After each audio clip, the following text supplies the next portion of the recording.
Tired of searching for the Nav menu widget in Elementor?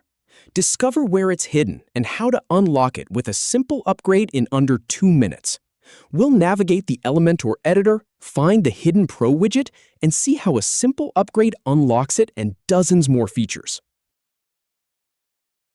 Go to Edit Home with Elementor. Click on Highlight. Click on Highlight. Click on Pro. Click on Pro. Click on Nav menu. Click on Use Nav Menu widget and dozens more Pro features to extend your toolbox and build sites faster and better. Click on Upgrade Now. If you have any feedback or if any info is inaccurate, please leave a comment below. We'll do our best to answer or redo the video if needed. Thanks for watching.